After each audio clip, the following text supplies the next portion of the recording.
Hey. Hey. Hey. Hey, everyone. Long time no Welcome. see. Yeah, welcome back, everyone. So here we are, round two.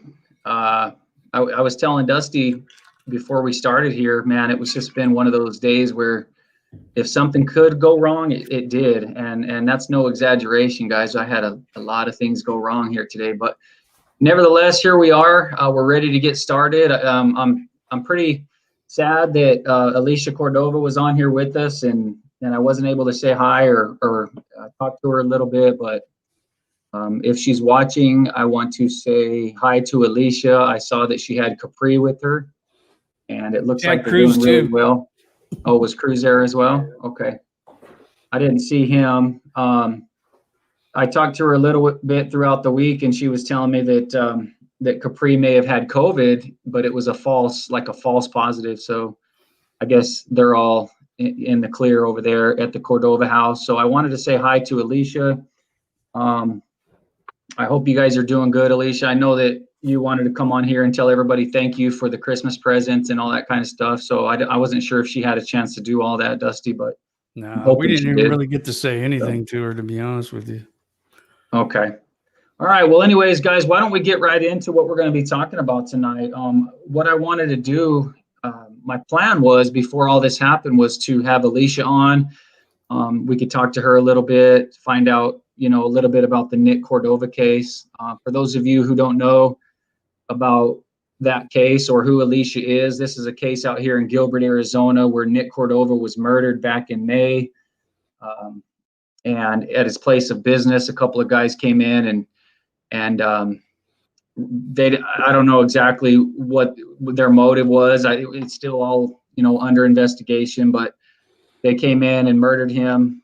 And we've been trying to help, bring some answers and bring some eyeballs to that case, Dusty. So yeah, I hear that there's good things happening in that case, and we're all just sitting back waiting. Gilbert, it's in the hands of Gilbert Police Department, and I know they're working hard, like we always say. But anyway, it was good to see Alicia, and I hope everybody's doing good over there, Alicia. So, what do you think, Dusty? Bro. Yeah, I feel bad about that because she took time out of her day to, get on there and do all that stuff. But, some things happen sometimes, and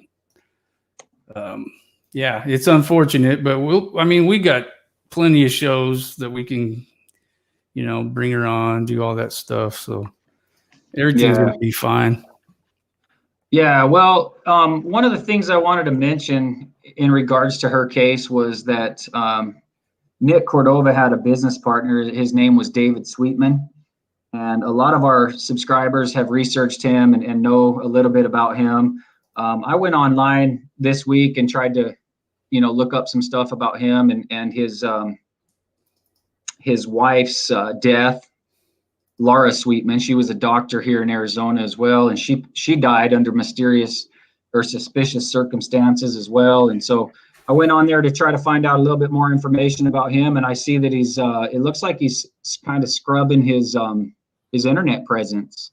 Hard to find anything on him anymore. But before he did that, I was able to get a couple of pictures and stuff. So I want to show you something here, Dusty, if I can find it over here real fast. It's a picture of David Sweetman. And take a look at this. Alex Cox. Twins. So that's Alex Cox on the left, as you all know, and that's David Sweetman on the right. So I thought that was interesting. Dusty, you had sent that to me a couple months ago. You remember that? Yeah, it's been a long time, but yeah, I remember sending it.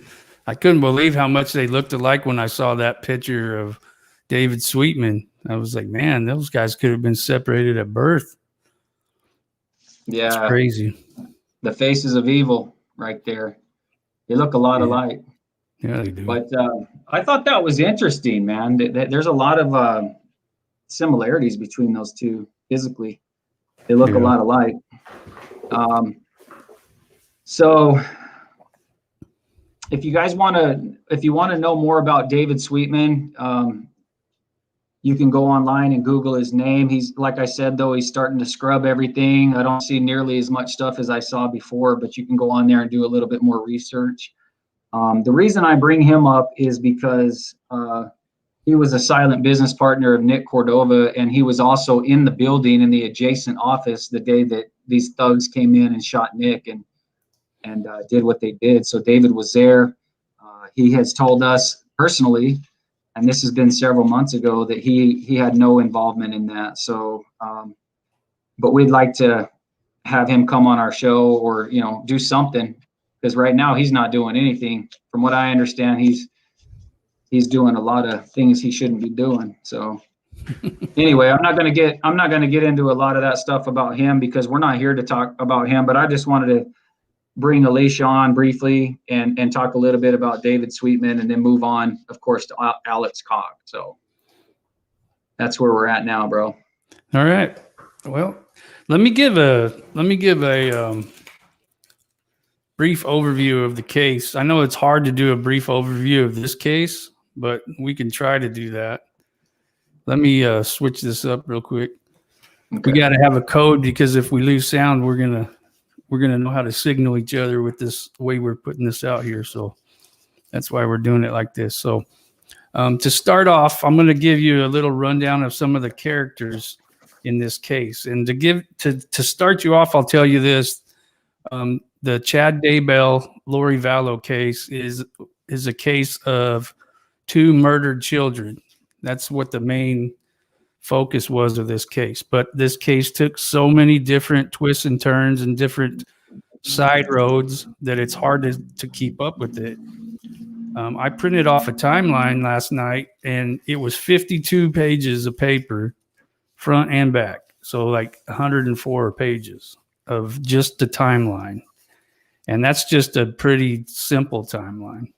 A lot of this stuff I got from Ann Cushing's site, and Ann Cushing is a sister of one of Lori Valo's husbands. But I'm going to go through a little bit of this real quick so Tyson can get to all the research that he's done. But first of all, I'm going to put up some pictures too. These are the 2 children, Tylee and JJ. Tylee Ryan and JJ Valo. So Tylee Ryan is the biological daughter of Joseph Ryan and Lori Cox. That's what her name was. That's her maiden name. So, and JJ Valo, he is the adopted son of Charles Valo, who is Lori Valo's 4th husband, and then Joseph Ryan was her 3rd husband. She's been married 5 times. So he was the adopted son of those 2. So when Tylee went missing, she was 17 years old. And when JJ went missing, he was 7 years old. So those are the 2 key players, or 2 key figures in this case. So I'm going to give you a brief background of who Chad Dabell and Lori Valo are real quick. I'm going to put up a picture of Chad. So Chad Dabell, this is Chad Dabell and his wife, Tammy Dabell. They were married in 1990, and they lived in Utah. She was a well-liked person in her community. She did a lot of, she was a librarian. She had different jobs as a graphic artist. Anywhere she worked, everybody loved her. And Chad worked as a sexton.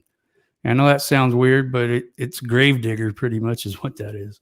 So he did that ever since he was, young, and continued doing it. But then he had some kind of, I'm going to get this off here. So he had some kind of near-death experience. Apparently 2 of them is what I heard. And so he started writing books about that stuff. And then he got really into the end of times type of stuff. The preppers is what they called it, preparing for the end of the world, that kind of stuff. So he got into that, wrote a bunch of books, and he was a member for a while. He's not anymore, a member of the Church of Jesus Christ of Latter-day Saints, otherwise, called LDS or Mormon, most people know him by. But he started branching off from the mainstream beliefs, and he started coming up with some really crazy stuff. And anyway, we'll get to that. But so let's get to Lori real quick. Pretty much only picture I got is her in court. So this is her in court. Lori is, like I said, she's been married 5 times. The first time she was married in 1992. She got divorced pretty quick after that.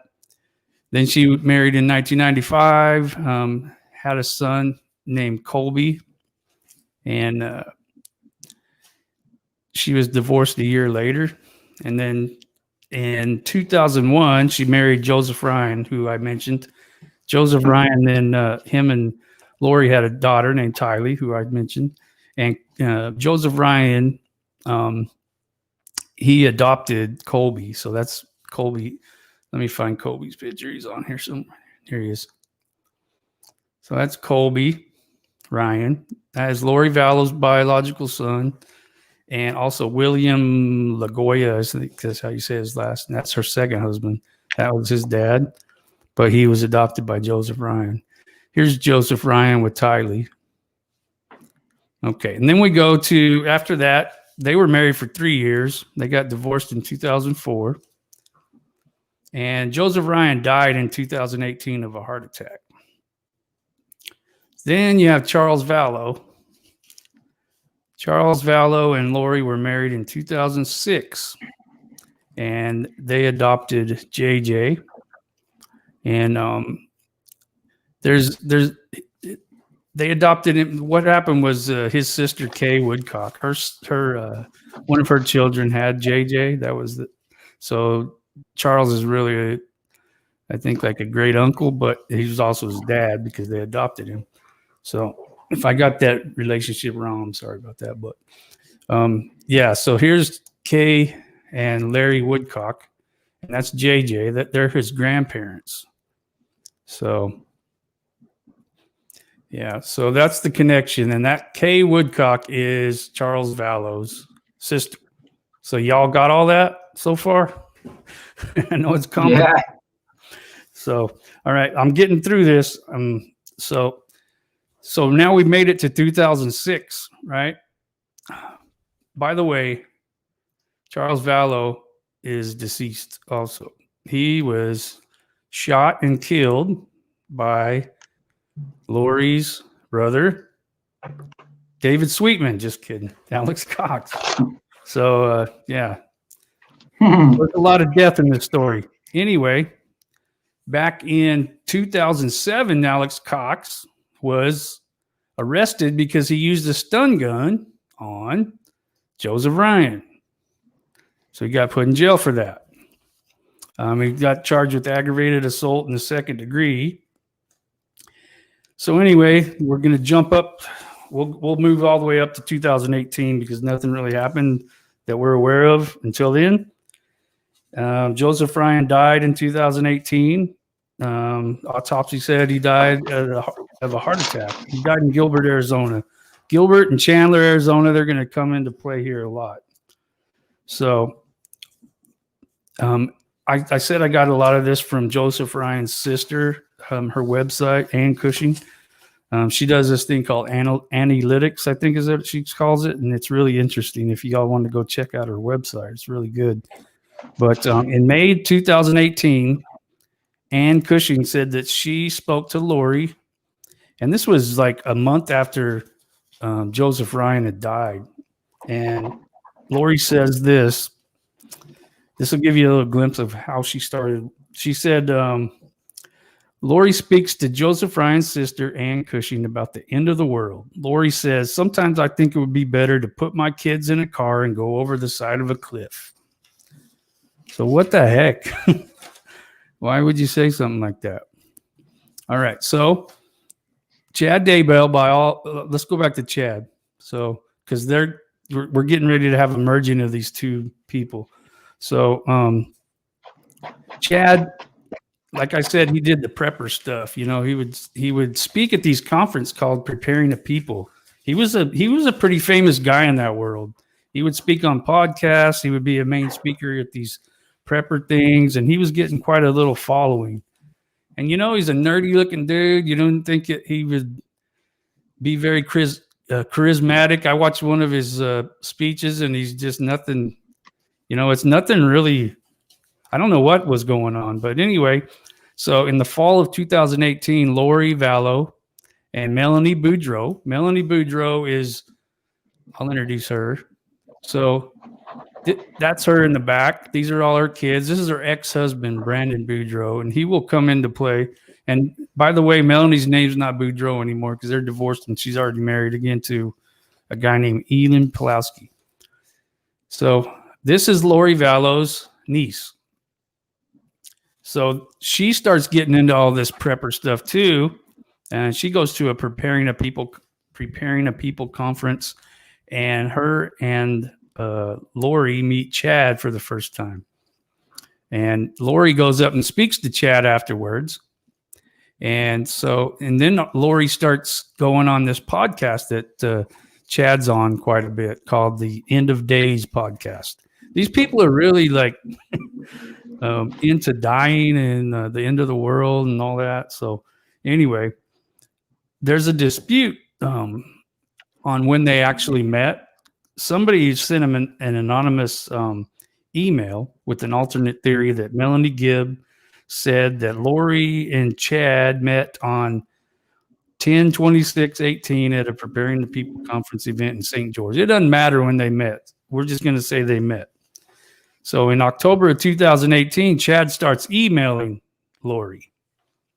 So then she gets on the 30th of October, Lori gets this really weird email from Chad. And what it is I guess they've been talking about how they rate. Chad has a system where he rates people if they're light or if they're dark. And so I guess Lori wanted one done on a bunch of her family members. So let me grab some, see if I can get it. Yeah, I don't know if I have it. But anyway, what it was it was a chart, and it had different people on it, and it said if they're light or if they're dark. So what they're saying is like there's good people and there's bad people, but they call them light and they're dark. And they believe in previous lives. They believe in they start thinking people turn into zombies and stuff. It's really strange what they get into. So anyway, just remember that light and dark thing. It might come into play. So I'll give you an example. Like Tylee, her daughter was rated a 4.1 dark. And the only other person that was rated higher than her was her dad, Joseph Ryan, and he was a 4.3 dark. I don't know what that means, but that was bad according to them. So, and what they believed is if somebody gets too dark, they turn into a zombie, and if they're a zombie, they have to be killed or something. It sounds like some weird video game or some terrible movie, but this is really what they're saying. So, all right. So then Chad and Lori start getting a little bit closer. Chad speaks at a Preparing the People event in Mesa, Arizona, and he stays with Charles and Lori. So we're to January 2019. We're getting closer. So Lori stopped giving JJ his autism. Well, by the way, JJ was autistic. He had a lot of challenges, and he had this dog right here. I believe his dog's name was Bailey, wasn't it, Tyson? Do you remember? I don't know if you can hear me, but so I was researching this today, and this part really, that's a golden doodle, and we have a golden doodle. So he had that dog, and it was really, it was his best friend. It went everywhere with him. It helped calm him down. And Lori, let me get my notes. Lori starts trying to sell the dog. Let's just say that. Let me get my pages out. So she's preparing for something. She's getting rid of all this, his dog, whatever. So here we go. So in 2019, Lori of January of 2019, Lori and Charles moved to Gilbert. They were living in Hawaii for a while, I believe, and then they moved to Gilbert. Then Lori starts doing some weird stuff. She starts transferring money from Charles Valo's business account into their personal account, moving all kinds of money around. She transfers $25,000 from his business account to the joint account. And then she starts having these really strange, she starts saying really strange things to her husband, Charles. She started saying stuff like she was a god. She was assigned to carry out the work of the 144,000 at Christ's second coming. And this was supposed to have happened in July of, I'm going to have to mute Tyson. His papers are loud. So this was supposed to happen in July of 2020, apparently. And it came and went, and they were in jail. Well, she was. He wasn't yet. But actually, yeah, he might have been in jail then. I don't remember. But anyway, we'll get to that. And she said she would have to murder him if he got in the way and tried to stop her. So she thought he turned into this like a demon possessed his body. What was it called? Nick. She said she didn't trust him. She would need to kill him when he got home because he was trying to get a petition, order of protection. And he said she would have an angel there to help dispose of his body. She knew his real name was Nick Schneider. Allegedly, when Charles asked Lori who Nick Schneider was, she replied, "Nick is your real name," Lori said, according to the documents. Nick killed Charles and has taken his identity. Man, I'm not trying to laugh, but she sounds mentally ill, really, seriously. You'd have to go, and painfully, that's what she's saying.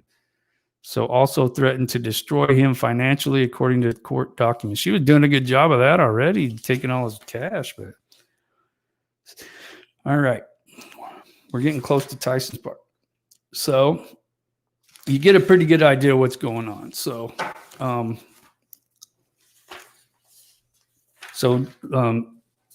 Chad Dabell and Lori Valo are getting pretty tight. They have all these similar beliefs. They're going on these podcasts. She's going around to his speeches at these different places. And so she's enamored by this dude. For what reason, I have no idea, but she is. So there's a lot of videos out there. We don't have time to show them all, but of Charles trying to get help. One time he went on a trip. He parked his truck at the airport. He came home. His truck was gone. Lori had went and taken it. She locked him out of the house. We took all the stuff out of the house. He had to call the cops. He was begging them to help. He's like, she's going to do something crazy. She's dangerous because she's out of her mind right now. And all this time, he's like all really upset. And then he's almost to start crying. And, you could tell he still cared about her. And it's really sad that he had to watch her deteriorate like that. All right. So a bunch of nothing right there. All right. So they're going through all this for months and months. And then you get down to July 11th. And this is a very important day, July 11th, 2019. So Charles Valo Lori rented herself a house there in Chandler, Arizona. And she was staying there with Tylee and JJ. But then her brother, Alex, comes over and he's hanging out there. And Charles shows up because he wanted to take JJ to school. And he was trying to get all this stuff taken care of. And he still cared about her. But then what happened was they ended up getting some kind of argument. Then Alex got involved. And he ended up shooting Charles and killing him. And there's body cam footage of them talking about the shooting. Alex was trying to say he got hit in the head with a bat and all this stuff. And he wasn't bleeding or nothing. But anyway, I wanted to show you. There's a picture of Lori. This is right after her husband was killed. She's outside talking to the police. And here's a picture of what she looked like. Does she look sad or anything? Her husband was just shot in her house by her brother, and that's how she's looking at the cops. Unbelievable. This person is something else, let me tell you. So anyway, you got all that. We're pretty sure that was a ambush. So here's some notable facts about this. Alex was staying at the house where Charles Valo was shot, despite living only 23 miles away. And also on the video, he says, I went to my room to get the gun. Like, what is he doing over there? He has his own place very close. So Lori didn't initially tell the truth about what happened to Charles to a lot of people, not even his sons. She said he died of a heart attack to a couple of them. She told some people at JJ's school that he committed suicide, all kinds of crazy stuff. And so we're getting close to Tyson. I'm going to scan through this real quick. This is nothing important. Oh, in 8/9/19, that's when I started getting choked up because Lori Valo puts JJ's service dog Bailey up for sale. That makes me so frustrated and mad. I can't imagine if we tried to put Charlie's dog up for sale, he would be, there's no way we could do it. There's no way. Okay, so here's a really important fact. And then we're getting close to Tyson stuff. 8/30/19, Lori stops by the workplace of her oldest son, Colby Ryan, tell him in the parking lot that she, Tylee, and JJ were moving the next day. Colby says he didn't ask where they were moving and didn't find out they had moved to Rexburg, Idaho, until detectives came to his door November 27, 2019 to inquire about the whereabouts of Tylee and JJ Valo. So, why is she going to Rexburg? Well, coincidentally, that's where Chad Dabell lives now. Well, close to it in Salem. All right. So, I'm trying to find where Tyson's key is. Let me see. Okay, so not only did Lori and her kids move to Idaho, her brother Alex Cox also moves up to Idaho in the apartment right next to her. And eventually, not too long after that, her niece, Melanie Pulowski, will move up there because she met a guy and ended up marrying him. And that's where I think I'm going to have Tyson come in because he's got a lot of good information. And we're going to go in the direction of Alex Cox here in just a second. So,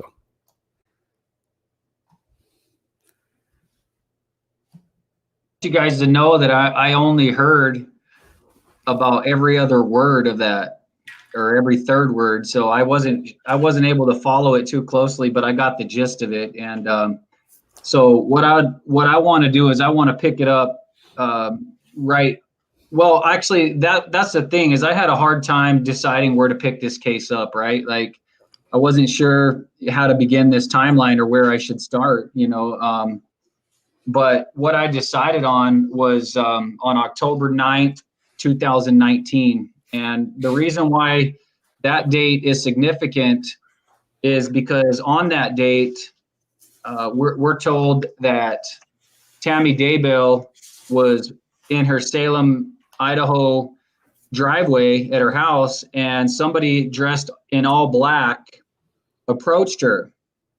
And I want you guys to know that, oh, there it is. Okay. Tammy Dabell.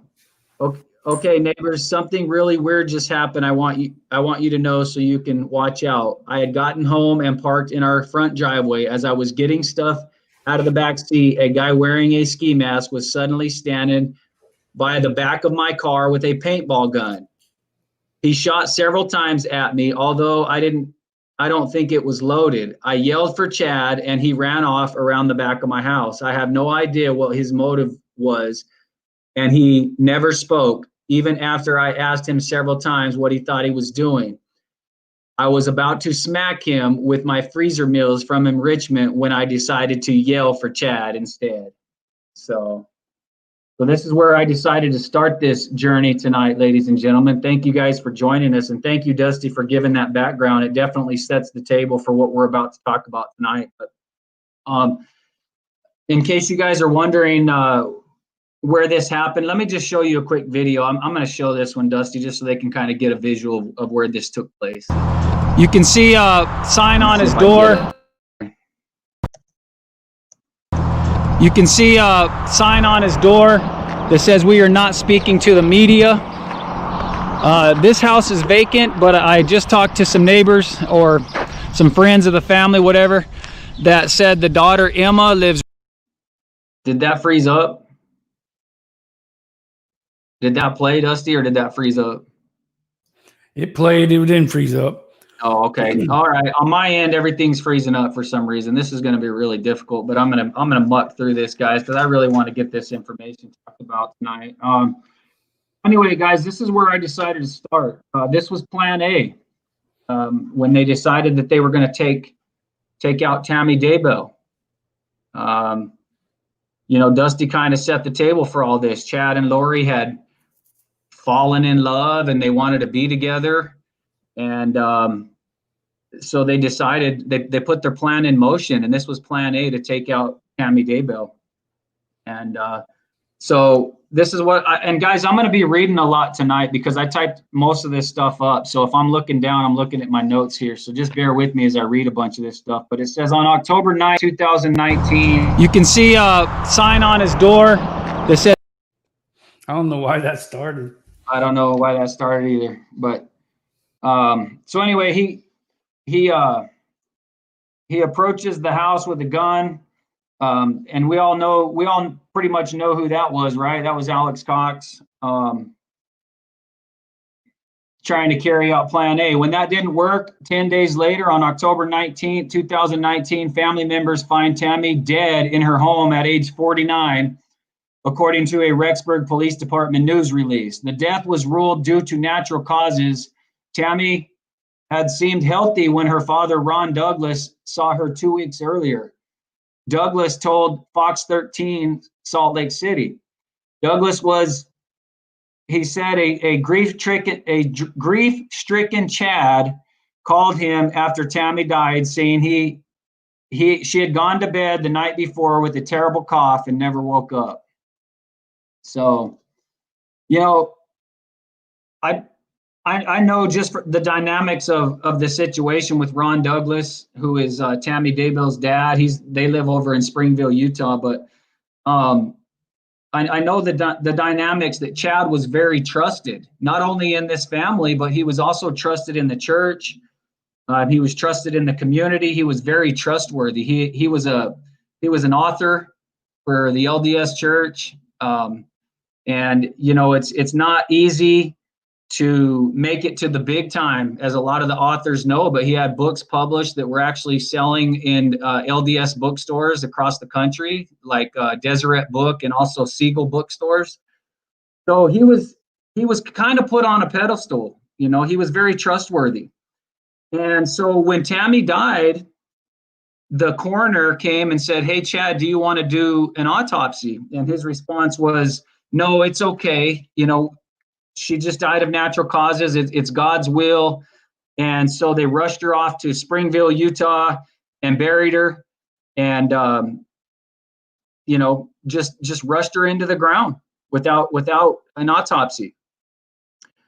So, and the other thing is, you know, once Tammy was gone, Chad had no trouble getting her life insurance. You know, I've talked to people that have had to wait a long time for their life insurance policy to go through.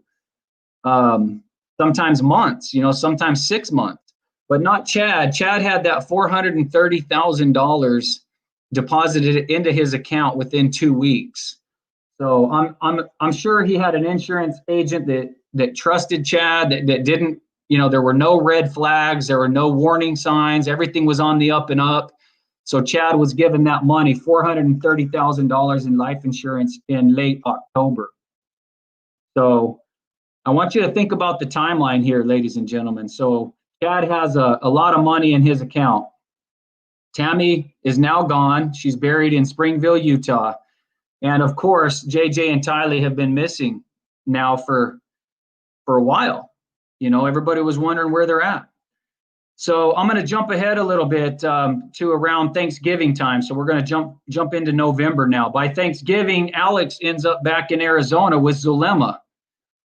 Now, what I want to do, guys, is I want to take a look at this report, this investigation report that came out from the Gilbert Police Department this last week.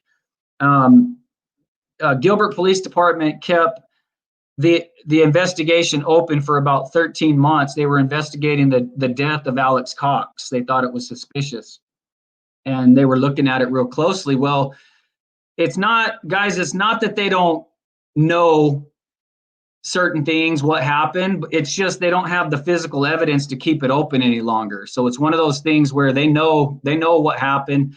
They know a lot of information, but unfortunately just not enough to do anything. So they closed the case. They released the investigation report. They released all the information. And that's where I'm going to read from right now. And I'm going to jump to page 28 here. On page 28 of this report, let's see what Zulema said when she was interviewed by detectives when Alex died. So this is the detective. I'm going to quote him, quote, "Zulema asked me why she was being questioned and if she was considered a suspect in the death of her husband. I assured her she was not a suspect, but needed information from her regarding what happened at her house when Alex was discovered." All right, let's look at the timeline. Let's go back to this timeline here. Alex had been there, well, we're gonna get to that. Let's go back to page 28 real quick. Zulema said she had been married to Alex for only 2 weeks and had only known him for about a year. She rented the house and lived in it. And sorry guys, I'm having a hard time seeing this here. Let me get back here. 2 weeks and had only known him for a year. She rented the house and they lived in, and she lived there for about 2 years, end of quote. Now here's where it gets good. Alex began having shortness of breath on about 12/6. So December 6th, he started getting shortness of breath. He traveled to Mexico on 12/7 to pick up some prescriptions for himself and Zulema. It was a single-day trip, and he arrived back home in the evening. When he arrived home, their grandkids were at the house, and Alex was playing with the kids and became easily winded. Now, end of quote. Now, I want you to remember at this time, JJ and Tylee were laying in the cold, hard ground in Salem, Idaho, in Chad Dabell's backyard. Alex knew where they were this entire time. And yet he's over there playing with Zulema's grandkids, and he's getting winded. That's when he starts to notice that he's losing his breath. So Zulema had said she had never seen him react this way before. You mean the 2 weeks that you've been married to him, Zulema, you've never seen him get winded before? What a joke. You didn't even know him. She didn't even know him when they got married. But we're going to talk about that later. Continuing on here from the report, page 28. He was short of breath and he had to sit down and take a break. He seemed to be struggling for breath. I wonder if she was getting excited at this point. I wonder why she, as a healer or a medicine woman, didn't have the wherewithal to call an ambulance or take him to the emergency room. Because the last time I checked, not being able to breathe is a very serious concern. Continuing on, Zulema claims she begged him to let her take him to urgent care, but Alex refused, and she said he would be fine. Now, Alex is not here to verify that story, obviously. So we have to take Zulema's word at everything. I really doubt that she tried to get him to the emergency room, but that's what she's telling the police officer here. Page 29, on the morning of 12/12, Alex was awake at about 0800 hours. Zulema needed to leave for work, and she was worried about him and asked him how he was feeling. He said he was feeling fine and was feeling better. Okay, now guys, this is December 12th. This is the day that Alex Cox died. He dropped dead in the master bathroom. Okay, in the morning at 0800 hours, he got up and said he felt fine, that everything was fine. He was feeling better, according to Zulema. And it looks like he's on the upswing.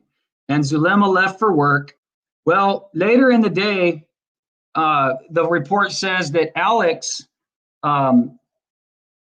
he got a hold of a friend and asked this friend to give him a blessing. And Dusty, you and I will know how blessings work in the Church of Jesus Christ of Latter-day Saints. Okay. Now there's a couple of different red flags here that I want to bring out. Number one, why would Alex call this person? And I'm just going to put it out here on the record right now, Dusty. I believe that person that gave him the blessing was Chad Dabell. Yeah, I'm pretty sure that it is. I heard not too long ago on a video or something that some of the police officers had confirmed that. So I mean, okay, well, I hadn't heard that, but I'm putting two and two together here, and I can tell you I do believe it was Chad Dabell, and here's why. Number one, if he's that sick where he's about ready to die, and he's asking for a blessing, and somebody's close by, like somebody from his ward or his home teacher or whatever, the bishop, whoever, if they're going to come over there, because in the church we believe in the laying on of hands. Okay, when somebody receives a blessing, they use oil. It's usually olive oil, and they give them a bless. They put it on the crown of their head, and then they put their hands on top of their head like this, and then they give them a blessing like that with the laying on of hands. So to do it over the phone was highly unusual, and that's indicative of somebody that wasn't in the immediate area, right, Dusty? Yeah. And he even had his brother-in-law, Jeff Shiflett, could have went over there. Yeah, Jeff Shiflett. Well, it could have been. I mean, Dusty, just as well as I do, and any member of the church. I mean, there's probably 50 different people you can call that live around you that could give you a blessing at any given time. Yeah. And the fact that it was done over the phone tells me one thing and one thing only, that person was not in the immediate area. Mm-hmm. Now, it wasn't Zulema. It wasn't Zulema that gave him the blessing over the phone. I don't think, unless they were really out there in left field, because also in the Church of Jesus Christ of Latter-day Saints, we teach that you have to have the Aaronic or the Melchizedek priesthood to perform a blessing. Chad has both. Okay, so I believe that was Chad that gave him this blessing over the phone, Dusty. And honestly, in all the years that I've been in the church, I've never heard of anybody getting a blessing over the phone. Now, maybe that's changed with COVID. With COVID, it's a different story, and maybe it's happened, but in my experience, it's usually in person with the person laying their hands on top of your head. Isn't that your experience? Yeah, absolutely. And there's a lot of things they did, Chad, Lori, Alex, that is totally against the teachings. Like when they went to the temple, first of all, they shouldn't have been going to the temple, because you have to have certain criteria to be able to do that. But second of all, yeah, there's certain procedures that you go through in blessings or in baptisms or in stuff like that. So yeah, I've never heard of anybody doing it over the phone. It doesn't happen. So that's highly unusual, guys. And like I said, with COVID, that might have changed a little bit, but this is back before COVID. We didn't even hear about it. We didn't even know what it was back then. So that's number one. And here's the other thing, Dusty. Zulema and Alex had been married for 2 weeks. Okay, they're newlyweds, right? Mm-hmm. Now, if you're sicker than a dog, Dusty, I'm going to ask you this question because you're married. If you're sicker than a dog, and you're not feeling well, and you feel like, man, I need to reach out to somebody. I might be in some trouble here. Who's the first person you're going to call? Tiffany, for sure. I mean, not only is she my wife, but she's a nurse. So yeah. Okay. Well, Zulema's not a nurse, but she's supposedly some kind of medicine woman or something. So, the fact that, and not only that, but remember, Alex, he's from this area and he knows people, but he was newly back in the area. He had just moved to Idaho. He wasn't hanging out with a lot of people. He was kind of a loner. The fact that he didn't pick up the phone and call Zulema was very unusual. In fact, he picked up the phone and called Chad Dabell, or vice versa. Chad may have called him. Now, why was Chad calling him?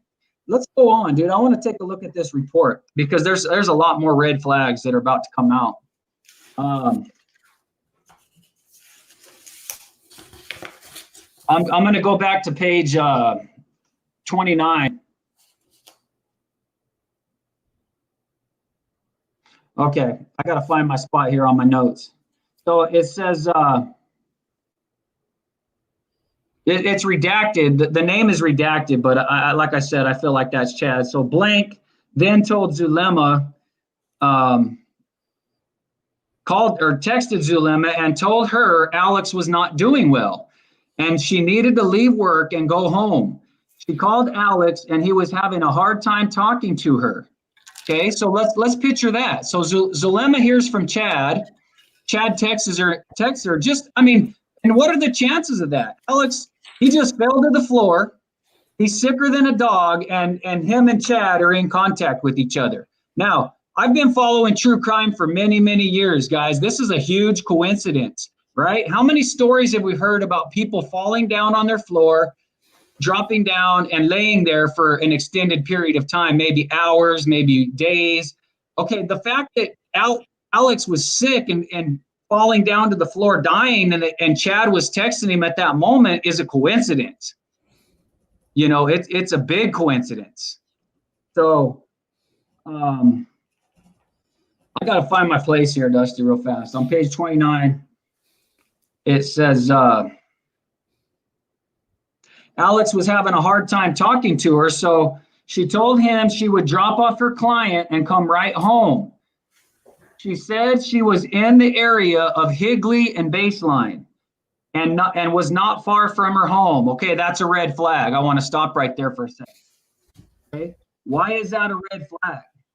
Because Zulema was not far from her house. She was about less than 2 miles. Higley and Baseline is about 2 miles from her house. So she should have, as soon as Alex was sick and she was having a hard time talking to him over the phone, etc., she should have been on her way to the house, and it should have taken her no more than probably 5 or 6 minutes to arrive.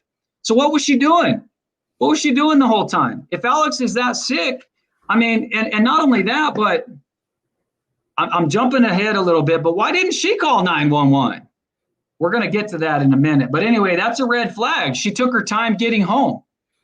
So she's over on Higley and Baseline. And I went by there today. You know what else is on Higley and Baseline, Dusty? Gilbert Air? No. Oh. Banner Hospital. Oh. Banner Hospital. Close. Right where Alex died is on Baseline and Higley. I thought that was another coincidence. Where was Zulema? If she was over on Baseline and Higley, was she sitting over there at the hospital already? I don't know. But yeah, I thought it was weird that right there on Higley and Baseline, there's Banner Health where they took Alex, where he ultimately passed away. So anyway, she's taken a long time to get home. She's only 2 miles from her house. How incredibly convenient. If you listen to the 911 call, it is extremely obvious that Joseph Lopez was not into this life-saving stuff. He did not want to go in and check on someone he barely knew, someone who had apparently freaked his sister out so much that she moved out of the house. Alex didn't even know him. Joseph didn't even know Alex. And that's evident from the 911 call that we're going to listen to in just a minute.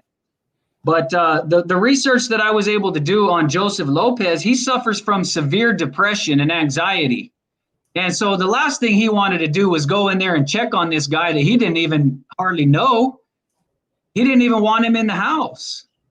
He didn't like him. The sisters had already moved out. They didn't want this guy hanging around. You know, I'm going to read it here in a minute, but they said in their own words, the detective wrote it here, that they moved out because they were tired of Zulema moving these guys in and out all the time. That was her MO, to move these guys in and out. I don't know how many times Zulema's been married, but it's a bunch. 5. And she had guys coming in. 6. Sorry, 6. Go ahead. She had guys coming in and out all the time, and the daughters got tired of it. So Joseph Lopez is sitting in his room, minding his own business, listening to his headphones, when Zulema calls him and says, well, I'm getting ready to get to that part right here. It says, the last thing he wanted to do was go in and check on this guy. How long did that negotiating have to take place between her and Zulema to get him to go in there and check on him? How long did it take for Zulema to convince him to go in there? I am guessing under the circumstances, it would have taken at least a good 10 to 15 minutes to get him to open that door. If Zulema's only 2 miles away and she's sitting there negotiating with her son on the phone to go in and check on Alex, why wasn't she driving home? What took her so long? When did she arrive? Zulema arrived right before the paramedics, right before the police, right at just the right moment where she could be the hero, where she could be found by the police and the paramedics, straddling Alex Cox, giving him chest compressions, performing life-saving measures. That's where she was, because she waited.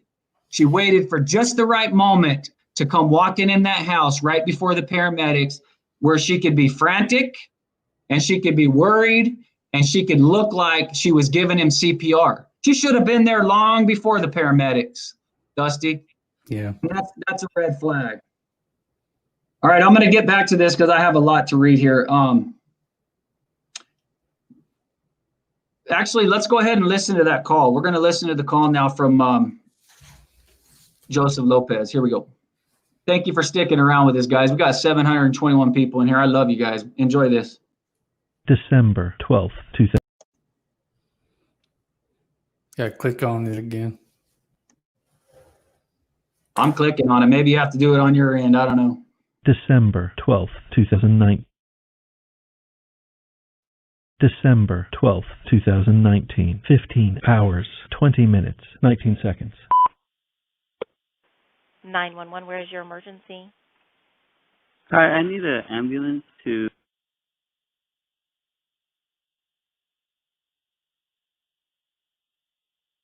Yes.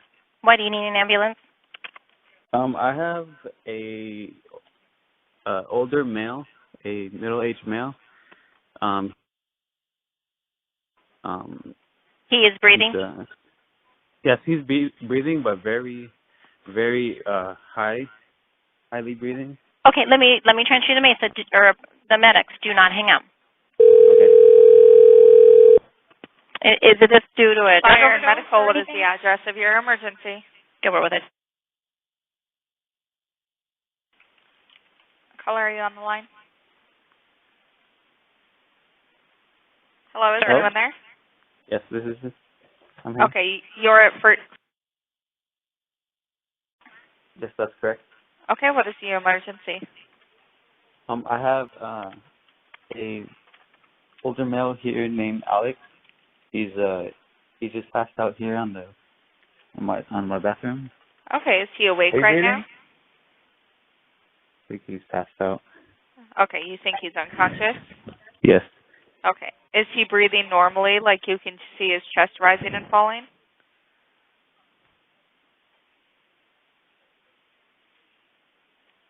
Hello? I hope so. I have the paramedics on the way, but I need you to try to help me with some information while they're driving there to help him. Okay? Okay. How old is he? He seems to be in his 40s. Okay. Do you know him? No, it's my mother's boyfriend. Okay. And how old are you? I'm 25. Okay. I have the paramedics on the way, so he's in the restroom right now. Correct. Gilbert, can we get you started? I'm already en route. All right, thank you. Okay. Is he on his back or on his stomach? Where is he at? He's on his side. Okay. Can you lay him flat on his back on the ground? I'll try. It's just there's feces there, and I'm trying to just keep cool right now.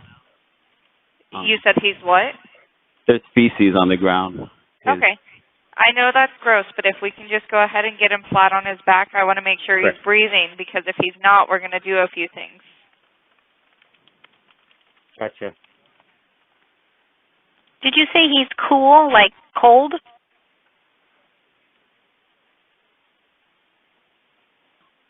Alex. Alex. Alex, we gotta get you on your back.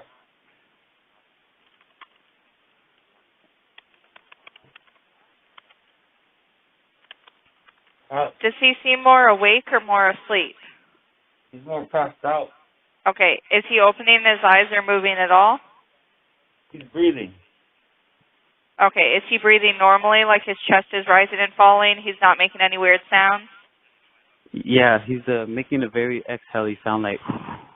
Okay. If he's doing that, we need to start CPR, so I need you to get him flat on his back on the ground. Okay. I'll do that. Let me know when he's flat on his back, and we're going to give you instructions, okay? Okay. What is your first name?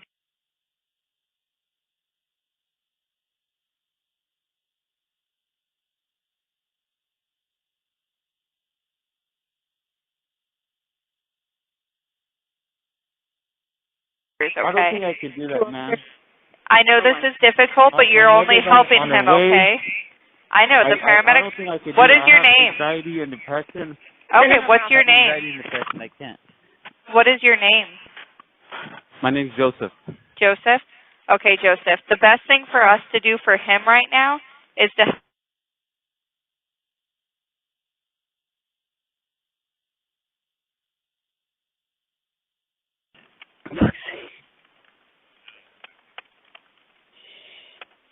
So if you'll just take...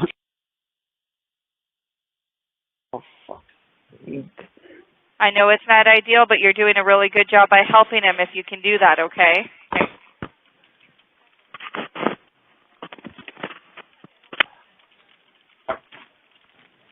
Oh.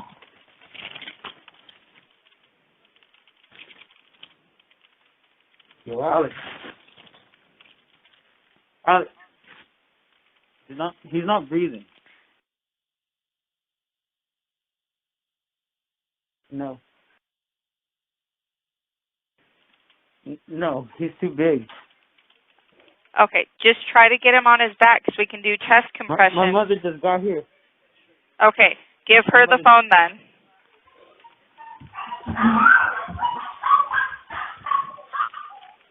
So, did she say the mother just got there? Yeah. Come here. Come here. And we're coming on mineral right now. Really We're bad. almost there. It's really bad. Come upstairs in the bathroom. We need to get him on his back. Can you put your mom on the phone? She's right here. You're on speaker. Okay, ma'am, the paramedics are pulling up, but in the meantime, we need him to get flat on his back, and we need to give him chest compressions, okay? Chest compression. Wait. But Does she know how to do CPR? yes. She knows how. Okay. How far are you? We're pulling up out front right now, so they're grabbing their equipment and they're coming in. Are you on the first floor or the second? We're on the second floor. Second floor in the bathroom? Yes. Okay, and the door is unlocked? Yes.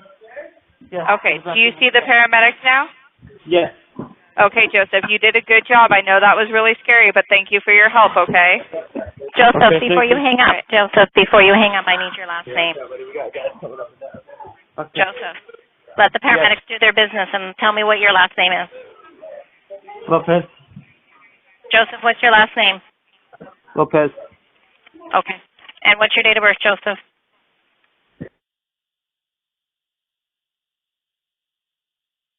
Alex's last name. I don't know. You don't know his name? No. Okay.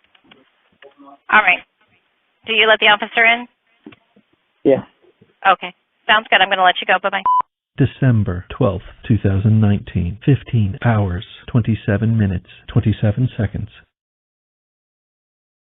That's good, Dusty. We had another one. We're just gonna listen to that one. So, My camera fell off the back of the computer, so oh, all right. So, man, there's a lot that we could take from. December 12th, 2019. Yeah. So, Dusty, Zulema told her son Joseph to call 911. Why didn't she call 911? I don't know. I mean, is her phone not working? I mean, seriously, what would be somebody's natural instinct if they know that their significant other is in grave danger and dying? What would you be like, hey, Joseph, call 911? Or would you try to twist his arm and be like, hey, texting him, calling him, bugging him? Or would you just naturally dial it yourself and say, hey, I'm on my way. I'm sending paramedics. It's obvious that Joseph did not want to be in that situation. Yeah, it's very, very obvious. He don't like poo, that's for sure. He didn't want to go nowhere near that. Well, yeah, and he even mentioned in there that he suffers from anxiety and depression, and she knows that better than anyone, Zulema. Yeah. And she knew that he would greatly struggle in that situation, but yet she makes him make the call. I don't know. To me, it just felt very cruel. It was very cruel to put Joseph in that situation and have him do it. And you can tell by listening that he is way out of his comfort zone. And like I said, Zulema should have known that better than anyone, but yet she put him in that situation. It was very unfortunate for him. He didn't even know his last name. He didn't even know they were married. No. Very telling. He didn't. And, and it was terrible to listen to that because, first of all, he shouldn't have been in that situation, like you said. Second of all, that just tells you a whole lot about how much they didn't know each other, Alex and Zulema. I mean, her son lives there. He's 25. It ain't like he's a kid. So, and he didn't even know who he was. He didn't know the relationship. Yeah. He didn't know how old he was, any of that stuff. So, yeah. And, Joseph is, he's a very slender guy. He's not very big. He's tall, but he's very thin. And, Alex, looking over his toxicology report and all that, he was 6'1", 227 pounds. He was a big man. And you can hear Joseph say that a few different times in here. And so he was struggling in that situation. Yeah. For many different reasons, but Zulema put him in that situation when she could have called 911 herself. She already knew he wasn't doing well. She said that she tried to call him and he wasn't able to respond very well over the phone. That should have been a red flag for her. Something should have gone off in her head. Hey, I need to call 911 and I'm on my way home. What took her so long to get home? I have no idea, man. I don't know. But... I'm gonna continue on page 29. This is I'm quoting the detective that wrote up his report here. It says, she arrived home and her son met her at the door and told her it was really bad. Zulema ran upstairs and found Alex on the master bedroom floor. He was lying on his right side and his face was blue. He lost control of his, and they redacted it, I'm assuming it was bowels, obviously. She tried to get him on his back as her son was relaying information from 911. Zulema got him on his back and began chest compressions. Paramedics arrived and he was eventually transported to the hospital, end of quote. Okay, let's stop right here for another red flag, but I already kind of mentioned it, but Alex, he must have been a very lucky man to drop to the floor and have people that were immediately right there on top of it. You know, it was the reason I keep saying that, Dusty, is because it was all planned. In my opinion, it was all planned, and Chad Dabell was a part of this plan. Now, I'm not going to elaborate on that aspect of it too much tonight, but I am in the future. But I'm starting to put these pieces together, and in my mind, Chad Dabell was pulling some strings here with Alex Cox. Now, if you think about it, I want to take a pause from the reading for a second because I want to say this. Chad, tensions were running high in Rexburg, Idaho. Okay. The feds were coming around asking questions. JJ and Tylee were buried in the backyard. Nobody knew where they were. The feds were coming knocking on his door. Alex took off and left for Arizona. Chad was a nervous wreck. You know, he started to get nervous that Alex was going to squeal like a pig once he got to Arizona. And maybe there was some friction already going on between those two, because when Alex got to Arizona and got to Zulema's house, she talked him into staying there and living with her and getting rid of his apartment in Idaho. So that tells me that Alex didn't really want to stay in Idaho. Why not? You know, there was probably some friction going on with Chad and Lori. There was just a lot of stress. The cops were asking questions. There was, you know, you can imagine the stress that they were under. Not only were they asking questions about JJ and Tylee and where they were, but they were also asking questions about Tammy Dabell. You know, they exhumed her body. So Chad's getting nervous. So an interesting fact is that Alex died one day after Tammy was exhumed. You know, that was crazy. But I wanted to bring up something that jumped in my mind. You said that Chad was pretty stressed, but he was in Hawaii, not looking very stressed at this time, right? Isn't this the time that they were getting married? Yeah, that's the time they were getting married. But Dusty, anybody can smile in front of the camera. You know, that's just for wedding photos. But, you know, in his heart and in his mind, he was a nervous wreck. I mean, in my opinion, I understand what you're saying. He sure didn't look like it. He looked like he was calm and collected, but he's human. And I guarantee you, when the FBI is knocking on your door and asking those kind of questions and you're guilty, he's going to be nervous. And I believe he was. And I believe that something was going on with him and Alex. And that's one of the reasons why he came out here to Arizona. You know, there was some type of friction or something going on in my mind. Well, I could be wrong.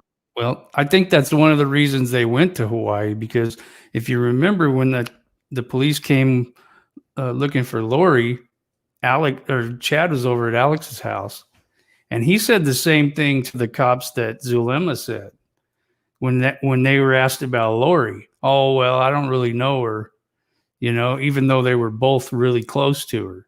You know what I'm saying? So yeah, I'm sure Chad was really nervous, and that's not what I was trying to say. I was trying to say he might have been nervous and that he took off to Hawaii, and I'm sure he was nervous over there too.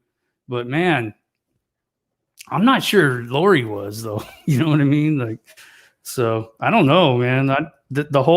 I truly believe that Chad had something to do with both Tammy and Alex's death. I mean, they both died in similar fashions, and they both had that pink frothy stuff, you know, and it's just too coincidental, you know. Absolutely. Yep. Absolutely. And they're having a hard time. I mean, I don't know this because I'm not privy to this information. I'm just like everybody else, obviously, but we can assume that they're having a hard time figuring out what happened to Tammy Dabell. It's taken a long time. So whatever happened to her was untraceable. Well, either that or they know and they're just holding it in their back pocket, waiting for this other stuff to pan out and then put some more charges on it. I'm gonna put it on the record here, Dusty. It's my belief that the way that Tammy Dabell died is the same way Alex Cox died. Whatever that is, whatever it is, I believe they both died the same way, ironically, Yeah. coincidentally. Hey, Dusty, I want to get back to Zulema's words to the officer on page 29. It says, Zulema said she was never aware of Alex having any medical issues. He always seemed so healthy. He always seemed so healthy. In the 2 weeks that she was married to him, he always seemed so healthy. He did not consume alcohol or drugs. She did not know of any medical history for Alex, and she did not know anything about his family history. Okay, so this brings up a whole nother red flag, Dusty. Another good point here is it kind of makes me mad. It kind of makes me mad, but I'm going to keep it under control here and not say too much. But why in the heck did Zulema marry this guy? Why did she marry Alex, Dusty? I mean, if you don't know anything about him, you know, you just kind of knew him as an acquaintance for a year here and there and everywhere. He's supposedly a truck driver, so he was never around. Yet she ran off to Las Vegas and married him on a whim. She just had to have this guy. I mean, even her daughter came to her and said, Mom, what are you doing? We don't want this guy here. Like, he was just involved in a shooting in Chandler. It's suspicious. He just killed a guy in Chandler. We don't want this guy living here. What are you doing? And instead of Zulema standing up and saying, yeah, you're right, we better get to know each other a little bit better first, she just let her daughter move out and moved him right on in. Now, why did she do that? Well, I have a theory. Remember that $430,000 that Chad had just got from Tammy Dabell's life insurance policy? Yeah. Guess what? Alex Cox showed up at Zulema's house with a pocket full of money. Yep. And I'm sure it was a good chunk of change. And I'm sure Zulema knew all about that money in Chad's front pocket. And she wanted it because, you know, things are tough over at her house. I mean, she's got a house full of kids. She's got grandkids. She's got Joseph living upstairs right down the hall. Christmas is up on us. Things are tight. Zulema really wanted that money. So they ran off to Vegas. They got a hold of Melanie, and Melanie got a hold of Ian Pulowski in Idaho and said, hey, baby, we're all going to Las Vegas this weekend. You want to join us? And while they were there, they all got married on a whim. And Alex ended up taking her last name, which I thought was weird. I mean, it's in today's world, it's not as weird, but it's unusual. Yeah, there it is. Yeah, here's their marriage certificate. And it says right here, Alexander Lamar Cox of Santan Valley, Arizona, born 1/18/1968, who wishes to use the name Alexander Lamar Pastenes after marriage. And the officiator that married them said that he thought that was strange, but not just that. He thought it was strange that the marriage seemed so businesslike. And I'm seeing a lot of comments that people are saying they think that it was arranged by Lori for that to happen. So if that was the case, what do you think the reasoning would be that it would be arranged? What do I think? Yeah, I know what you think, but I just want you to say it. I think that this whole thing was planned out by Chad and Lori. Yeah, absolutely. You know, I want to say this, Dusty, because this is kind of a closing thought on that little part right there with the daughters moving out and Zulema marrying this guy that she didn't even know. Did she know that, or was she living under a rock? I mean, JJ and Tyler were missing. It was all over the news. It was world news. How did she not know? Did she know that he quite possibly could have had some involvement with their disappearance, or that he had murdered them and buried them in the backyard? So she can't sit here now and pretend like she didn't know anything and be like, oh, poor me. I didn't know anything. I was just an innocent victim. Baloney. Zulema knew a lot. And I'm going to continue on page 29. It says, Alex, this is what the Zulema was telling the detective. This is, I quote, Alex was a truck driver who traveled a lot. He recently wanted to take some time off and move to Idaho for a few months. Hold up. So Alex is a truck driver and recently wanted to take some time off? Why? Did he have another job offer from somebody else? A job offer from Chad and Lori? Did Chad and Lori say, hey man, why are you driving that 18-wheeler? Why don't you come out here? We got a job for you in Idaho. And we'll pay you very well. So there's two huge red flags. Number one, and I already alluded to this a little while ago, but why did Zulema want to marry an unemployed truck driver? I mean, isn't that weird? Your daughters are living with you, and like I said, you got a house full of kids and whatnot, but yet your motive in marrying this guy was very strong. You know, you didn't think it through. You didn't tell your daughters and your son, hey, you know, you're right. Let me date this guy for six months to a year and kind of get to know him better. She couldn't wait to move him in. She told him to get rid of his apartment in Idaho. Don't even go back. Just stay here, honey. Why? This guy brings nothing to the table when it comes to marriage. Absolutely nothing. He's an unemployed truck driver. He's been involved in some very shady things with Charles Valo getting shot right down the road in Chandler, with these missing kids in Idaho. She couldn't wait to marry him. Why? That's my question, Dusty. Why? Yeah, it wasn't love. I know that. And well, what was it then? There's some comments in here that people are saying, you know, you had to be couple to be part of the 144,000 that Chad and Lori believed in. But I don't believe that. I believe that Alex was a liability to Chad and Lori. He knew everything that happened, and they wanted to tie up loose ends, is what I think happened.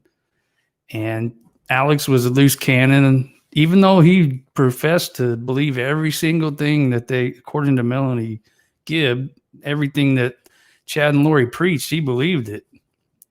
But still, you know, you don't want to have a loose end hanging around. So especially not one like him that could turn on you or whatever. Exactly. So I think that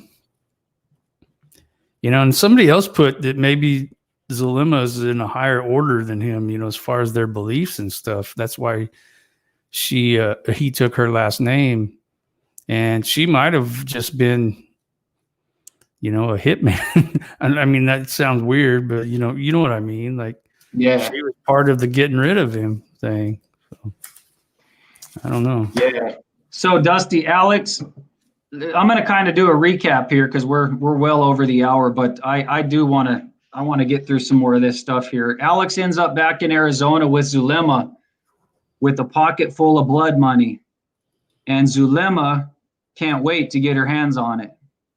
Let's take a look at page 28 of the report and see what Zulema said when interviewed by detectives at the time that Alex died. This is what this was her very first question, Dusty, and you brought this up the other day. Zulema asked me why she was being questioned and if she was being considered a suspect in her husband's death. That was the very first question out of her mouth. That's weird. I assured her that she was not a suspect, but needed information regarding what happened at her house when Alex was discovered. I think I read this part a little earlier, but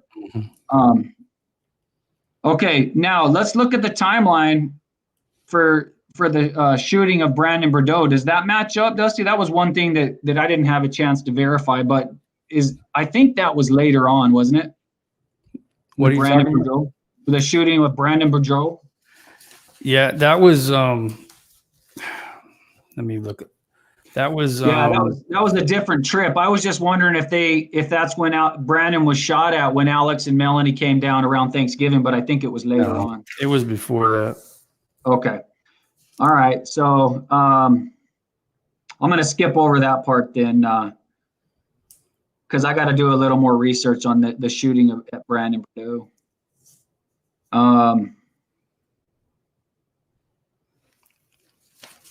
Okay, so on page 29, it says the police wanted to clarify some timeframes with Zulema, so they went back. They had the same questions that we have, obviously, so they went back to talk to her. They wanted to clarify some timelines on December 12th. So she said she left for work at 8:50 hours. She texted Alex at about 12:58 and asked him to make a holiday basket for her. Alex responded, "Sure," all emphatically. The officer even put a question or a exclamation mark. So he sounds like he's doing just fine when she calls and talks to him about the gift basket. Mm-hmm. So somewhere between making this holiday gift basket and this phone call, Alex inexplicably goes from an emphatic sure to his deathbed. Okay. And then the officer says she texted him again at about 15:02. And in my opinion, to see if the malachite was kicking in, hours to ask him how he was doing, and he did not respond. She received the text from redacted, I believe that's Chad, stating Alex was not doing well. Now, here's the critical part I was mentioning earlier. The report says she called Alex about 15:09 hours. She then called her son about 15:15. So 6 minutes had gone by, according to her, from the time that she hung up with Chad and called her son. But the big question is, how long did it take for her to get Joseph Lopez to go in there and check on him? Now, Dusty, that's important because it's obvious by listening to that 911 call, he did not want to go in there. He was way out of his comfort zone. So there had to be a little arm twisting going on, and Zulema's trying to talk him into it. How long did that take? How long did that discussion take? What took her so long to get home? And if she was so worried, why didn't she call 911? I don't know. He sounded a little bit like he might be on the spectrum of being autistic, even the way he was speaking, like very little emotion about it until his mom got there. And when he saw his mom, you could hear the relief in his voice that she was there. He didn't have to deal with this anymore. Yep. Yes, exactly. And that's what should have happened from the very beginning. She should have been the one to handle it. Instead, she put him in that situation, knowing that he suffers from anxiety, knowing that he's depressed, knowing that he's had some run-ins with the law, and the last thing he wants to do is call 911. Yeah. She knew that, but she put him in that situation because she used him as a pawn. So she could show up there and be the hero at just the right moment, just like she did. So can I speak about something real quick? Yeah, go ahead. All right. So I wanted to talk about this before I forget, and then I saw this comment that reminded me of it. So Heather Marie, do you think Zulema's knowledge of everything is why she has immunity or was offered immunity?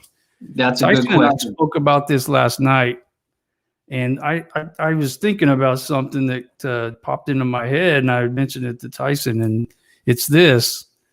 As far as we know, Zulema hasn't been to Idaho, at least not during this time frame we're talking about. So why is the Idaho authorities offering her immunity? What are they offering her immunity from? If it's something that happened in Arizona, I don't believe they can offer her immunity for something. Officials from Idaho can't offer her immunity from a case in Arizona. So I don't know what's going on with that. Her lawyer did say that during that recorded conversation with Lori's sister, Summer Shiflett. But the more I think about it, it's more confusing to me. Like, what could she be mixed up in Idaho when she wasn't even there, as far as we know? And she had, she wasn't near that. But I don't know if there's some kind of, you mentioned there may be some kind of conspiracy or something. What was she mixed up in? So that leads me to believe what you're saying, she knew a lot more than what is going on here. That she holds up in that house over there. I don't know if you noticed those yapping dogs. Yeah, Oh, I you heard noticed. those on the body cam footage that you got when she called the cops on you. Those yapping dogs, man. Those are stapled in my head. So those chihuahuas or whatever they are. But yeah, I just wanted Yeah. to bring that point up because I don't know the law good enough to know if something like that can cross state lines, but I very seriously doubt that she could get immunity from a case in another state from a prosecutor immunity from a case in Arizona from a prosecutor in Idaho. I don't think that can happen, but I could be wrong. So Yeah, that's a good question, Dusty. I don't know. We'll have to wait for more information to come out on that to see, exactly what that was all about. But yeah, AK, it cannot, period. I didn't think so. I think you're talking to us, but maybe not. All right, Dusty, getting back to this reading real quick. A lot of this stuff I kind of I threw in there throughout my discussion here, so it sounds a little redundant, but I want to reiterate this part about Zulema being 2 miles away from her house this whole time. It's a very short drive, and yet she waited a long time before she got there. She got there, the loving wife, who, despite Joseph almost vomiting into the 911 dispatcher's ear, is there to save the day and Alex's life. Now, you talk about perfect timing. My goodness, you can't make this stuff up. Again, huge red flag. One step further, without opening another can of worms, what about Melanie Pulowski? What did Melanie know? She rode with Alex all the way from Idaho to Gilbert. Now, what I'm starting to learn is maybe they were in separate cars. Do you know, Dusty? Did they ride together? Well, as far as what I read in that, I think that it was Zulema's daughter that said they rode in separate cars, but then Melanie stayed at Zulema's house while they were in Arizona. So yeah, they had time together for sure. They spend a lot of time together, and what's weird is how close Melanie and Alex were, and Zulema mentioned that several times throughout this report. That, in fact, who did Zulema call when Alex died? Who was the first person she called, according to this report? She called Melanie to tell Melanie. So I thought that was kind of interesting. Anyway, this is what I wrote here. I'm sorry. Yeah. I just want to interject something really quick, Tyson. I'm sorry. But I think that they're trying to separate themselves from each other and trying to say they didn't know each other. And, but if you go back and you watch the video of who was going into court with Melanie that time that she was going to court for her child custody thing, Zulema was right in the middle of the pack with Summer and with a bunch of other people in this. Yeah. They all pack together, but then when they get questioned, they don't know each other. So yeah. I mean, she called Melanie because she knows her really good, Oh yeah. Well, Zulema even tried to do that. If you read the report, when the detective was asking her about Lori, she started to play dumb. She started to act like she didn't know her phone number and she didn't know her address and she didn't know that much about her. I'm telling you, Dusty. Yeah, that's what I was saying when I was saying Chad was doing the same thing in Idaho. She was doing that in that report also. Well, they all have amnesia. So yeah, and that's what I wanted. I wanted to bring the point up about Melanie because I'm setting the table for a future discussion about her. But she knew a lot of information. I mean, she talked to Alex a lot. They stayed the weekend with Zulema, had Thanksgiving dinner with her. They were sleeping at her house. Maybe they probably weren't getting a lot of sleep because of the dog, but they were trying. And they had a lot of time to talk. And so Melanie knows a lot. She knows a lot. And I'm really looking forward to diving into that situation too, because she went on national television laughing and joking about how the kids were safe and Lori is such a good mom and she would never harm those kids. They're fine. And, I remember thinking when I heard that, I'm like, man, maybe I'm wrong. Maybe Lori's got those kids hidden somewhere and we just don't know where they are. Let's hope. but she was giving everybody false hope, and she was lying. She knew. Well, and who doesn't ask about their niece and nephew? I mean, she was living up there, and she's trying to claim that she didn't think it was weird that she never saw him. You know, like living. I mean, come on. Yeah. Like, you think we're stupid? You know, like, come on. Yeah, I want to say this, Dusty. I want to kind of close it out here because there's more to talk about, but I'm going to close it out here in just a little bit. And I wrote, if you think I am making some of this stuff up for some crazy reason because I have a vendetta against Zulema, you're not keeping up with the truth. It's time for you to come back into reality and off of Fantasy Island. You know, that place where Chad and Lori went for a while, taking wedding pictures and yakking it up while JJ and Tylee's bodies were in the cold, hard ground. And if that weren't bad enough, so was Tammy Dabell's body being ripped out of the ground in Springfield, Utah to do an autopsy. This is the definition of sick and evil. Yes, Fantasy Island, it's time to come back to reality. Ron Shiflett.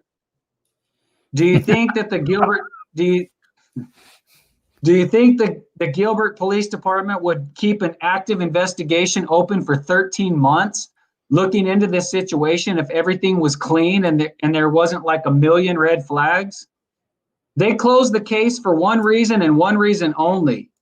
They had very little in terms of physical evidence to go on. But trust me, they know what happened, and all the craftiness and shadiness that ensued that day on December 12, 2019, they know you can bet your bottom dollar on that. So for now, it appears that Zulema and her good friend Melanie Pulowski have dodged a bullet. Gilbert Police Department will not file any charges in the death of Alexander Lamar Cox. Case closed. However, there is plenty to talk about in terms of odd behavior, weird coincidences, and red flags all over the place. And this is just the beginning. And that's my closing statement, brother. Yeah, I just I got a couple of things to say, and then we'll wrap it up. It's this. I told Tiffany before this started, we got a lot of stuff tonight, so it's probably going to take a little longer. But no, that's fine, man. Yeah. So I was just closing that part out, but I got more. I want to show you guys. I still got 5 more pages. But I'm just going to pause right there for tonight. So be sure to join us next time. But Dusty, if there's other things you want to talk about, we can continue to talk about this case, whatever you want to talk about. Yeah, I just wanted to talk about, this is kind of a personal case is in a lot of ways for us being raised the same religion as these people, and then you see how they distorted that religion and they blasphemed. They try to say they were going to the temple and being sealed by God himself and how they're saying they're gods. And, that stuff's sacred to us. You know what I mean? And so to us, that stuff is not something to be trifled with. And to see them just dumping all over it and taking it any which way they want and killing people in the name of God and all this stuff, it's just ridiculous. And it's really not sitting well with me, knowing how many people are out there trying to live their lives the best way they can and trying to live by the teachings that they know of. And then you got some people like this just taking it, distorting it, and making it look like it's crazy when it's not. You know what I mean? It may be, we do some, they call us a peculiar people, which is fine because that's not a bad thing in my eyes, especially in the world today, the way the world's going. But, to see that and to see how people can get so distorted in their thinking and their beliefs, it's sad because look what happens to people like Tylee and JJ and Charles, Dusty, people like that. So.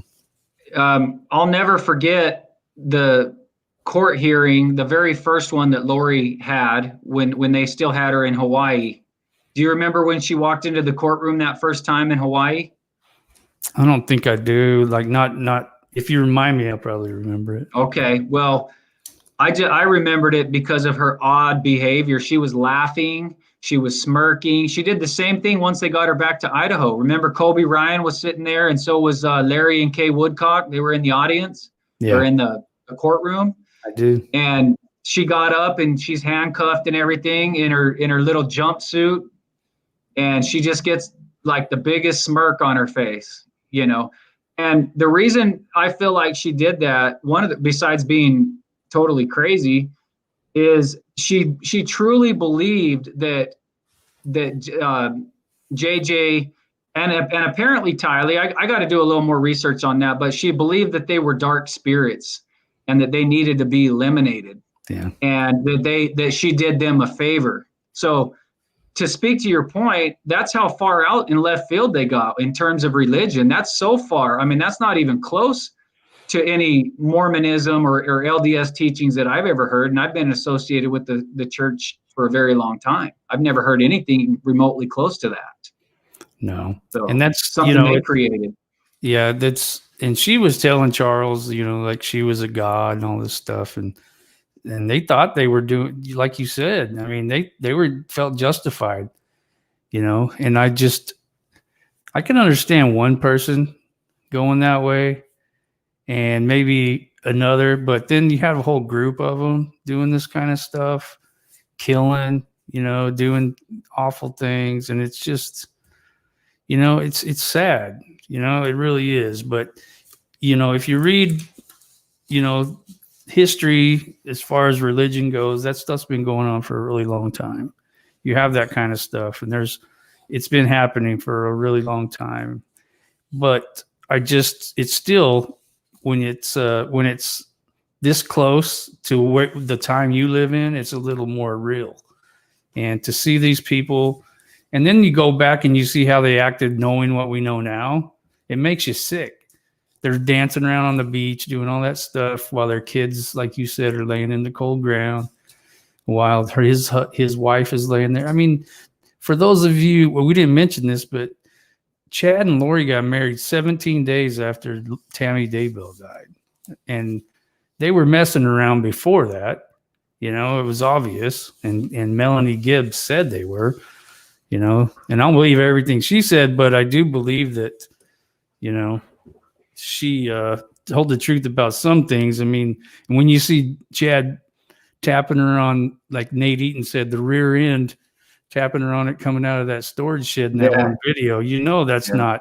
And that was before Tammy even died, That was before she was even gone. Yep. And that reminded me of the timeline too. That's when that happened, when they were at that storage unit. There's a lot to this case, guys. I would encourage you, if you don't know that much about this case, just dive into it for a couple of days, and you can get filled in on all these details. But Dusty, you're right. That when they were at the storage shed and Chad was tapping her butt and everything like that, they were putting that spare tire in that back seat in there from the Jeep.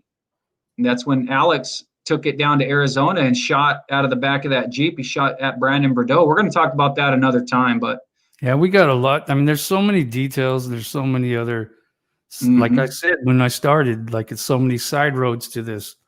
Just when you think, I still learn some more stuff just going through it, preparing for this show. And we've been talking about this stuff and researching it for, over 6 months now. So, it's really crazy that how many things that you can unearth, and it's a rabbit hole. Get ready, people. If you're going to go doing this, it's definitely a rabbit hole.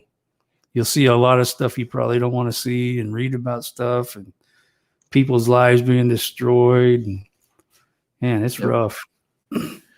Yep. Well, and Dusty, I mean, do you have anything else? No, I'm good, man. Right. I know that we had some technical difficulties at the beginning, but you all stuck with us. We have more now than we had before that. So I can't hear you, man. This whole time I hear like every third word. So I hope it's not the same way for you or for our listeners. I'm sure they would have said something in the comments, but I'm having a real hard time hearing here tonight. We've had some extreme technical difficulties, but I'm just glad we made it through most of this. And thank you guys all for hanging in there tonight. We got a lot more coming up on the Dabell case. This was just kind of to whet your appetite. And guys, I started studying this case when it first came out. I heard about it, and it piqued my interest. And so I know a lot about this case. I try to stay right on top of everything that's going on. There's a few little details and things that I need to get brushed up on because I haven't looked at it in quite a while. But just hang tight, and we're going to go through this case and try to break it down. But Dusty, I truly believe, in conclusion here, I truly believe that Zulema Pastenes is guilty of association, and I believe that she knew way more than what she told the detectives. And we saw a lot of her character in the way that she treated her own son, making him go in there and check on Alex, even though he didn't want to, when she was just right down the street conveniently. Where was she? I mean, that hospital is right there. Was she over there waiting at the hospital already? I mean, who knows? That's total speculation, but who knows with her? Who knows? Like I said, you could have been sitting out in front of her house just waiting, hear the sirens and then run up the stairs. Oh, dude, it was perfect timing. I mean, you couldn't have scripted this any better, dude. She showed up. You guys heard it. It's on the 911 call. She showed up right before the paramedics. And when the paramedics got there, she was giving him CPR just like she was the hero. And you tell me, Dusty, there's no way. That's not the real world where we have coincidence after coincidence after coincidence after coincidence. You can fool some people sometime, but you can't fool all the people all the time, right? Well, those people ain't fooling nobody. They're not smart enough to get away with all this stuff. So you just think about where they found those kids. That was the dumbest. That was stupid. Yeah. So. Well, it was a great discussion tonight. I'm looking over at the comments for the first time tonight. It looks like we got the usual people here and a bunch of new people. Dusty, I know I say this a lot, but I just want to thank everybody, man. Like, we've got some people that follow our channel that are just top notch. I mean, just top notch people. Where we can sit here and talk about evil, and we do a lot on this channel, and there's a lot of evil in the world, but there's a lot of love too, man. There's a lot of goodness, and there's a lot of good people, and they're right here. There are these people that are making these comments right now. So I want to tell you guys, and I mean this with everything that I have, guys. I love you. I appreciate you. I read your messages. I just don't have a chance to respond to all of them, but I read them, guys, and I appreciate them. There's times I'll be laying in bed at night and I'll see my phone light up. I'll be almost ready to doze off and I'll see my phone light up and I'll look at it and there'll be somebody like, Tyson, I just wanted to tell you, how much I appreciate what you're doing for X, Y, and Z and da-da-da-da. I get those messages all the time. I love you guys. You guys are amazing. So stay with us. Stay with us. Yeah, and I also read your messages, and it took me a few days to get to the messages after I had that 1321 report that was pretty emotional for me, and I couldn't believe when I did start reading them, everything you guys said, and it was I can't believe, like Tyson said, it's just unbelievable how many of you stick around. We're not perfect. We make mistakes. We're trying to do better. We've got criticism, constructive criticism. We're trying to take that to heart and do the things which will make us a better channel and do better in the future. But yeah, you guys, I told Tyson, I said he was flustered, and after we started the show and then we had to stop during that break, I told him, we got some good people that watch us. You don't have to worry about anything. They're going to still be there. We're still going to have it. And so you guys proved me right. So thank you. I appreciate it. It was a great show. I liked it. Thank you, Glam Dolly. I love you guys. Mwah. Have a great night. Adios, guys. Bye-bye.